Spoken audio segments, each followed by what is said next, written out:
Morning all of you. मैं Ghanshyam धोड़िया, Gurugram degree college चक 5 बेलम, श्री विजयनगर के इस यूट्यूब चैनल में आपका स्वागत करता हूं। आज हम BA फर्स्ट ईयर भारत का इतिहास, जिसमें कि प्रारंभ से लेकर 1206 तक की घटनाओं का विवरण दिया गया है। इसके अंतर्गत आज का जो हमारा टॉपिक रहेगा वह है विज्ञान के प्रति आर्यभट्ट व वराहमिहिर का योगदान। विज्ञान के प्रति आर्यभट्ट एवं वराहमिहिर का योगदान, ये दोनों ही वैज्ञानिक गुप्त काल में हुए थे। तो सर्वप्रथम आर्यभट्ट का योगदान। तो प्राचीन काल में भारत में पूरे वर्ष यज्ञ चला करते थे। वैदिक आराधना में यज्ञों का मुख्य स्थान रहा था। यज्ञ का विधान विशिष्ट समय के ज्ञान की अपेक्षा रखता है। नक्षत्र, तिथि, पक्ष, मास, ऋतु तथा संवत्सर के ज्ञान के बिना यज्ञ का पूर्ण निर्वाह संभव नहीं था। इसलिए वैदिक आर्यों को ज्योतिषी विज्ञान का ज्ञान रखना पड़ता था। भारतीय ज्योतिष शास्त्र के इतिहास की जो परंपरा है आर्यभट्ट से ही प्रारंभ होती है। अब आर्यभट्ट का परिचय संक्षेप में। आर्यभट्ट का जन्म 476 ईस्वी में कुसुमपुर पटना में हुआ था। अपनी 23 वर्ष की अवस्था में ही इन्होंने अपने प्रसिद्ध ग्रंथ आर्यभट्टीय का प्रणयन किया था। आर्यभट्ट के बाद वैज्ञानिकों जैसे वराहमिहिर, ब्रह्मगुप्त आदि के कथनों से स्पष्ट होता है कि इन्होंने एक और ग्रंथ की रचना भी की थी, जिसके ध्रुवांक आर्यभट्टीय के ध्रुवांक से कुछ भिन्न थे। आर्यभट्ट ने अपने पहले ग्रंथ में युग का जो आरंभ है आदि रात से माना है, जबकि दूसरे ग्रंथ में युग का जो आरंभ है सूर्योदय से माना है। पहली गणना को अर्धरात्रिक गणना और दूसरी को औद्यक गणना कहा गया है। शर्मा और व्यास के अनुसार ऐसा प्रतीत होता है कि आर्यभट्ट का लिखा हुआ जो ग्रंथ है लुप्त हो गया और आर्यभट्टीय दूसरा ग्रंथ है, जिसकी रचना उन्होंने 23 वर्ष की आयु में नहीं की थी, बल्कि कुछ अधिक आयु में की थी, जब आर्यभट्ट ने निरंतर शोधों से पहली रचना में संशोधन कर लिए थे। आर्यभट्ट के सिद्धांत। तो आर्यभट्टीय ग्रंथ में कुल 121 श्लोक हैं। 4 खंडों में यह विभाजित है, जैसे कि नंबर 1 गीतिका पाद, नंबर 2 गणित पाद है, नंबर 3 काल क्रिया पाद और 4 नंबर है गोल पाद। तो इस प्रकार संक्षेप में देखते हैं आर्यभट्ट का विज्ञान के प्रति क्या योगदान रहा।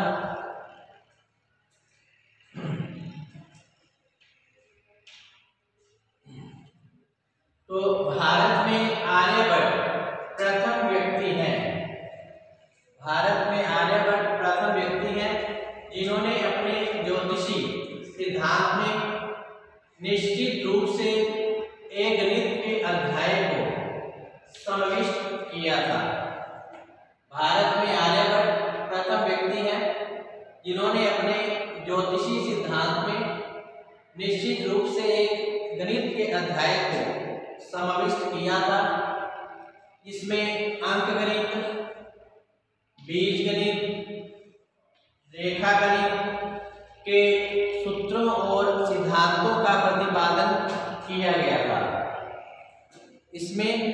गणित, बीजगणित और रेखा गणित के सूत्रों व सिद्धांतों का प्रतिपादन किया गया था। आर्यभट्ट ने पृथ्वी की परिधि की अनुमानतः जो माप की थी, आर्यभट्ट ने पृथ्वी की परिधि की अनुमानतः जो माप की थी वह आज तक सही मानी जाती है। वह आज तक सही मानी जाती है। पृथ्वी गोल है, पृथ्वी गोल है और वह अपनी धुरी पर चलती है या घूमती है के सिद्धांतों के प्रतिपादन का जो श्रेय है वह आर्यभट्ट को ही दिया जाता है। पृथ्वी गोल है तथा वह अपनी धुरी पर घूमती है के सिद्धांतों के प्रतिपादन का जो श्रेय है वह आर्यभट्ट को ही दिया जाता है। आर्यभट्ट ने सूर्य और चंद्रमा के विषय में पौराणिक धारणाओं का भी खंडन किया। आर्यभट्ट ने सूर्य और चंद्रमा के विषय में पौराणिक धारणाओं का भी खंडन किया था और यह कहा था कि ग्रहण में राहु केतु का कोई स्थान नहीं होता, कि ग्रहण में राहु केतु का कोई स्थान नहीं होता, बल्कि यह चंद्रमा और पृथ्वी की छाया का फल होते हैं, बल्कि यह चंद्रमा और पृथ्वी की छाया का ही फल होते हैं। इसी प्रकार आर्यभट्ट ने सर्वप्रथम दशमलव प्रणाली की खोज की थी। आर्यभट्ट ने ही सर्वप्रथम दशमलव प्रणाली की खोज की थी। अनेक टीकाएं जो वर्तमान में आर्यभट्टीय ग्रंथ के ऊपर लिखी गई है जो कि इसके महत्व का प्रतिपादन करती है। तो इस प्रकार आर्यभट्ट ने सर्वप्रथम दशमलव प्रणाली की खोज की थी जिसने उन्हें विश्व में प्रसिद्ध कर दिया था। इसी प्रकार आर्यभट्टीय के आधार पर ब्रह्मगुप्त ने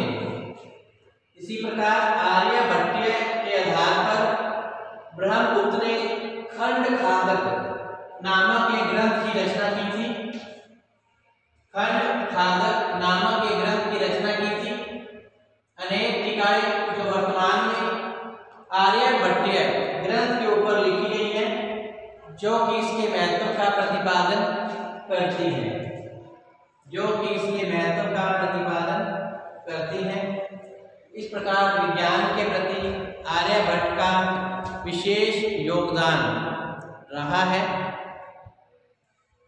आइए हम देखते हैं विज्ञान के प्रति वराहमिहिर का योगदान। अब हम विज्ञान के प्रति वराहमिहिर के योगदान के बारे में जानकारी प्राप्त करेंगे। तो वराहमिहिर जो कि गुप्त काल में ही हुए थे,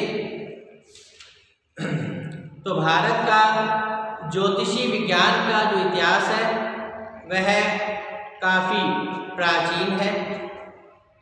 वैदिक साहित्य में प्रसंगवश ज्योतिषी विज्ञान से संबंधित कुछ बातों पर विचार हुआ है। वेदांत ज्योतिषी नामक ग्रंथ अति पवित्र माना जाता था।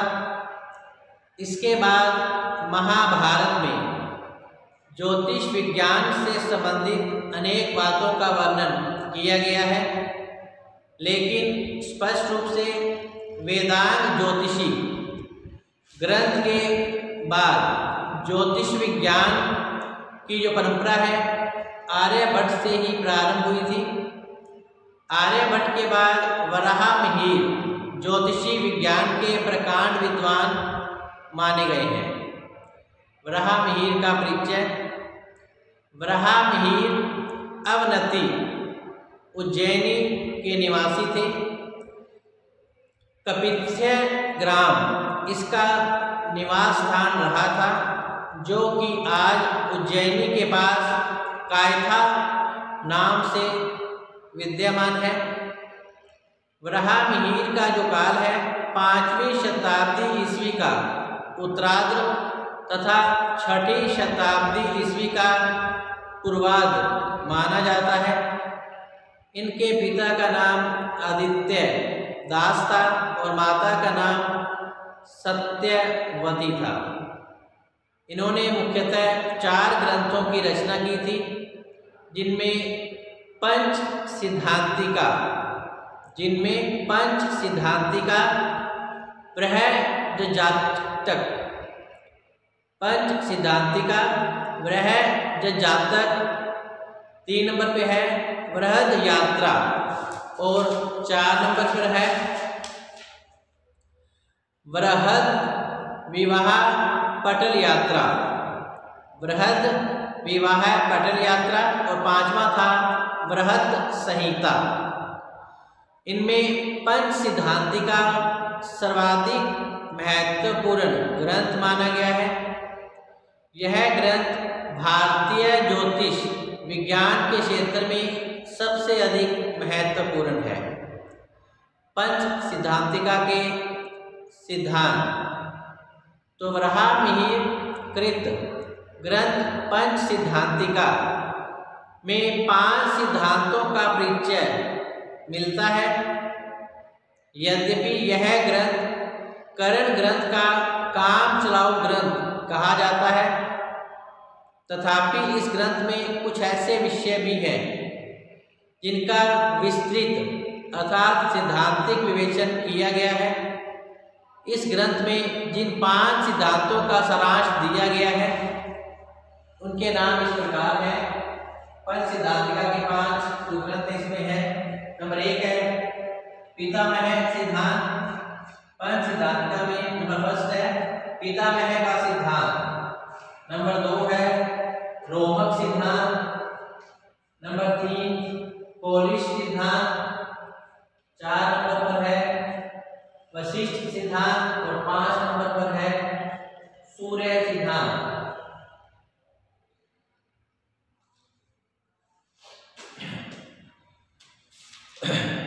तो इस प्रकार वराहमिहिर कृत ग्रंथ पंच सिद्धांतिका में 5 विभिन्न सिद्धांतों का परिचय दिया गया है, जिनमें पहला पितामह का सिद्धांत, नंबर 2 रोमक सिद्धांत, नंबर 3 पोलिश सिद्धांत, 4 नंबर वशिष्ठ सिद्धांत और 5 नंबर सूर्य सिद्धांत। फर्स्ट है पितामह सिद्धांत। तो वराहमिहिर ने अपनी पुस्तक के 12वें अध्याय में पितामह के सिद्धांत का स्पष्ट उल्लेख करते हुए लिखा है कि पितामह के अनुसार सूर्य और चंद्रमा का यह युग 5 वर्ष का होता है। 3 महीनों में एक अधिमास होता है और 62 दिनों में एक तिथि का क्षय होता है। पितामह ज्योतिषी का मत वेदांत ज्योतिष पर ही आधारित है। नंबर 2 पर है रोमक सिद्धांत। तो पंच सिद्धांतिका के प्रथम अध्याय के 15वें श्लोक में रोमक सिद्धांत का वर्णन किया गया है। इसे भी सूर्य और चंद्रमा का युग माना जाता है। इसमें 2850 वर्ष है। एक युग में 1050 अधिमास होते हैं और 16,547 क्षय तिथियां। इस प्रकार लगभग 2 वर्ष 7 माह में एक अधिमास होगा। रोमक सिद्धांतों में बातों के आधार पर गणना करने से ज्ञात होता है कि उसके कर्ता के अनुसार वर्ष का जो मान है 365 दिन 5 घंटा 55 मिनट और 12 सेकंड है। इस सिद्धांत का जो लेखक है श्री सेन थे। यह सिद्धांत यवन ज्योतिषी सिद्धांत के समानता रखता है। लेकिन अन्य बातों में उससे भिन्न माना गया है, अतः इसे यूनानी ज्योतिषी का अंधाधुंध नहीं माना जा सकता। 3 नंबर है पॉलिश सिद्धांत। इस सिद्धांत में वर्ष 365 दिन 6 घंटा 12 मिनट का माना गया है। इसमें अधिमास कितने दिनों पर पड़ता है, इस तथ्य पर अधिक जोर दिया गया है। इसमें ग्रहणों की गणना के नियम भी स्पष्ट किए गए हैं। पंच सिद्धांतिका में इसके सिद्धांतों का जो परिचय है अशुद्धियों के कारण विशुद्ध रूप में नहीं मिलता। नेक्स्ट है वशिष्ठ सिद्धांत। पंच सिद्धांतिका में इसे बहुत संक्षेप में दिया गया है। यद्यपि यह पितामह सिद्धांत पर ही आधारित माना गया है, तथापि कई बातों में यह अधिक शुद्ध है। इसमें राशियों पर प्रकाश डाला गया है, परंतु सूर्य और चंद्रमा के मध्य व स्पष्ट गतियों पर इसमें प्रकाश नहीं डाला गया। वराहमिहिर ने वशिष्ठ और पितामह सिद्धांत को निम्नतम श्रेणी का बताया। नेक्स्ट है 5वां सिद्धांत पंच सिद्धांतिका का, सूर्य सिद्धांत। तो वराहमिहिर का कहना है कि सूर्य सिद्धांत सबसे उत्तम है। उसके बाद रोमक और पॉलिश लगभग समकक्ष है और शेष 2 सिद्धांत जो है निम्न स्तर के हैं। तो वराहमिहिर के सूर्य सिद्धांत के आधार पर इस ग्रंथ के रहस्य को बतलाने वाले भगवान सूर्य बताए गए हैं और उन्हीं के उपदेश को सुनकर भय नामक राक्षस ने इसका निर्माण किया था। इसमें ग्रहों की मध्य गतियों का वर्णन किया गया है। सूर्य, चंद्रमा और बुध आदि ग्रह समान कोणीय वेग से नहीं चलते, परंतु गणना की सुविधा के लिए यह मान लिया गया है कि ये समान वेग से चलते हैं। इस कल्पना के अनुसार गणना करने से प्राप्त स्थिति को मध्य स्थिति कहा गया है। ग्रह की गतियों का वर्णन करने के अनंतर बीज संस्कार करने का उपदेश है, अर्थात युग में सूर्य, चंद्रमा और ग्रहों की भग्नों की संख्या में परिवर्तन कर दिया गया। दूसरे शब्दों में इनकी दैनिक गति बदल दी गई। सूर्य सिद्धांत में वर्षमान 365 दिन 6 घंटा और 12 मिनट और 36.6 सेकंड हैं, जो कि प्राय शुद्ध है। आधुनिक सूर्य वर्षमान 365 दिन 6 घंटा 9 मिनट और 10.8 सेकंड माना गया। तो दूसरे अध्यायों में ग्रहों की स्थिति स्पष्ट रूप से पता चलती है। इसके अनुसार चंद्रमा का जो व्यास है पृथ्वी के व्यास का 0.33 बताया गया है, जो कि वास्तविक माप का 0.27 से अधिक भिन्न नहीं है। इस प्रकार सूर्य के व्यास, सूर्य ग्रहण आदि के नियमों का वर्णन है। अंतिम अध्याय में अयन, संक्रांति, उत्तरायण, दक्षिणायन, चांद्र और तथा सावन वर्ष आदि के समयों का विवेचन किया गया है। संक्षेप में विज्ञान के प्रति वराहमिहिर का योगदान इस प्रकार से है। नंबर 1, वराहमिहिर ने अर्थात इन्होंने उस समय तक प्रचलित सभी ज्योतिष सिद्धांतों का सारांश प्रस्तुत करते हुए यह सिद्ध किया था कि इनमें सूर्य सिद्धांत अपेक्षाकृत अधिक उत्तम है। इन्होंने उस समय तक प्रचलित सभी ज्योतिष सिद्धांतों का सारांश प्रस्तुत करते हुए सिद्ध किया कि इनमें सूर्य सिद्धांत अपेक्षाकृत अधिक उत्तम है। इन्होंने बृहद जातक और लघु जातक नामक ग्रंथों की रचना की थी। इन्होंने भारतीय भूगोल का एक रेखा चित्र भी प्रस्तुत किया, जिससे पता चलता है कि ग्रहों के रक्षात्मक प्रभाव में कोने कोने के देश से लोग और वस्तुएं आती थी। इन्होंने मिट्टी को उपजाऊ बनाने के लिए खाद की आवश्यकता पर बल दिया था। इन्होंने मिट्टी को उपजाऊ बनाने के लिए खाद की आवश्यकता पर बल दिया था। वराहमिहिर को कृषि विज्ञान व ऋतु विज्ञान की अच्छी जानकारी थी। फलों की पैदावार बढ़ाने के लिए इन्होंने उन्नत बीज उत्पन्न करने की अनेक विधियां बताई थी। इन्होंने वनस्पति पर पड़ने वाले मौसम के प्रभाव का भी विश्लेषण किया था। वराहमिहिर ने वनस्पति पर पड़ने वाले मौसम के प्रभाव का भी उल्लेख किया था। तो इस प्रकार विज्ञान के प्रति आर्यभट्ट और वराहमिहिर के योगदान के बारे में जानकारी प्रदान कर दी गई है। इसके साथ ही आज का टॉपिक हमारा यही समाप्त होता है। कल हम फिर से हाजिर होंगे नए टॉपिक के साथ। तब तक आप घर पे रहें, सुरक्षित रहें, पढ़ते रहें। धन्यवाद।